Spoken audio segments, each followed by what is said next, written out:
भारत का पूर्वोत्तर राज्य मणिपुर करीब 3 महीने से सुलग रहा है और सोशल मीडिया पर इस हिंसा से जुड़ा एक ऐसा वीडियो वायरल हो रहा है जिसमें एक भीड़ 2 महिलाओं की कपड़े उतारकर परेड करा रही है। 4 मई के बताए जा रहे इस वीडियो ने भारत ही नहीं पूरी दुनिया को झकझोर दिया है और खुद पीएम मोदी ने इस वाकये की निंदा की है। वहीं विपक्षी दल इस घटना के बाद इस मसले पर केंद्र सरकार को घेर रहे हैं।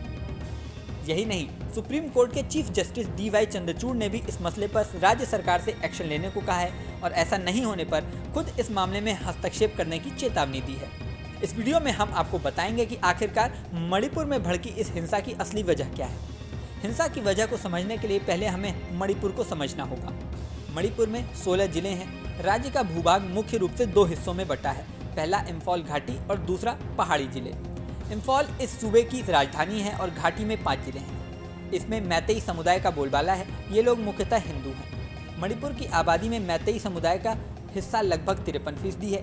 राज्य की लगभग 10% जमीन पर ये बसे हुए हैं। दूसरी तरफ पहाड़ी जिलों में नगा और कुकी आदिवासियों का वर्चस्व है। राज्य के 90% से अधिक पहाड़ी भूभाग पर ये फैले हुए हैं। मणिपुर में लगभग 34 मान्यता प्राप्त जनजातियां रहती हैं। इसमें नगा और कुकी प्रमुख हैं। इनके सदस्य ज़्यादातर ईसाई होते हैं। हालांकि हिंसा इन्हीं मैतेई और कुकी समुदायों के बीच तनाव का नतीजा है।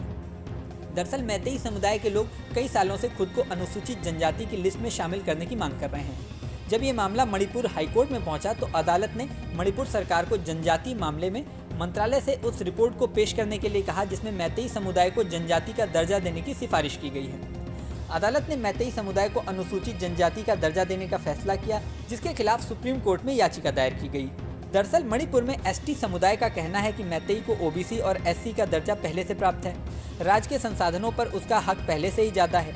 अब उन्हें ST की लिस्ट में जोड़ने से इस श्रेणी में आरक्षित नौकरियों और अन्य सुविधाओं का दूसरा हिस्सा कम हो जाएगा। वहीं मैतेई समुदाय का कहना है कि 1949 में मणिपुर रियासत के भारत में विलय होने से पहले उन्हें ट्राइब्स ही माना जाता था। विलय के बाद उनकी पहचान खो गई। 1951 में मणिपुर की कुल आबादी में जहां उनका हिस्सा 59% था, वहीं 2011 की जनगणना में यह घटकर 44% ही रह गया। म्यांमार, बांग्लादेश के अलावा बाहरी हिस्सों के काफ़ी लोग इम्फाल घाटी में आकर बस गए हैं। ऐसे में मैतेई को पहाड़ी जिलों में रहने की इजाज़त दी जानी चाहिए। उसकी पारंपरिक जमीन, परंपरा, संस्कृति और भाषा को बचाए रखने के लिए यह दर्जा जरूरी है। आरक्षण की इस लड़ाई के अलावा कुकी समुदाय की नाराजगी की एक वजह और बताई जाती है। CM वीरेंद्र सिंह की सरकार पहाड़ी इलाकों में आदिवासियों को बहुत से ठिकानों को अवैध बताकर बेदखली अभियान चला रही है और कुकी समुदाय के लोग इसके लिए मैतेई समुदाय के शासन प्रशासन में प्रभुत्व को जिम्मेदार ठहराते हैं। इसके लिए मुख्यमंत्री पर आदिवासी विरोधी एजेंडा चलाने का आरोप भी लगते हैं। यही वजह है कि हाईकोर्ट के आदेश के बाद आदिवासियों ने रैली के जरिए अपनी एकजुटता दिखाने की योजना बनाई थी, लेकिन उससे हिंसा की ऐसी आग लगी कि पूरा राज्य ही जलने लगा। दरअसल एक छात्र संगठन all tribal student union Manipur यानी ATSUM ने राज्य के 10 पहाड़ी जिलों में आदिवासी एकता रैली का आह्वान किया था। ये रैली गैर आदिवासी मैतेई समुदाय को अनुसूचित जाति यानी ST का दर्जा देने के विरोध में बुलाई गई थी। हजारों लोग रैली में शामिल हुए। रैली शांतिपूर्ण तरीके से चल रही थी। पुलिस के हवाले से आई खबरें बताती हैं कि चूड़ा चांदपुर जिले में रैली के दौरान कुछ हथियारबंद लोगों ने मैतेई समुदाय के लोगों पर हमला कर दिया। इसकी प्रतिक्रिया हुई। मैतेई समुदाय के लोग भी टूट पड़े। देखते ही देखते हिंसा की आग ने आसपास के जिलों को अपनी चपेट में ले लिया। पूरे राज्य में हिंसक वारदात की खबरें आने लगी। पुलिस के अनुसार लगभग 3 घंटे तक हिंसा का तांडव चलता रहा।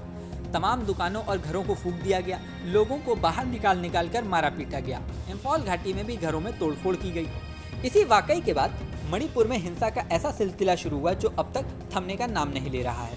इस वीडियो में फिलहाल इतना ही। जल्दी नया वीडियो लेकर आपके सामने फिर आएंगे। बने रहें न्यूज़ नेशन पर।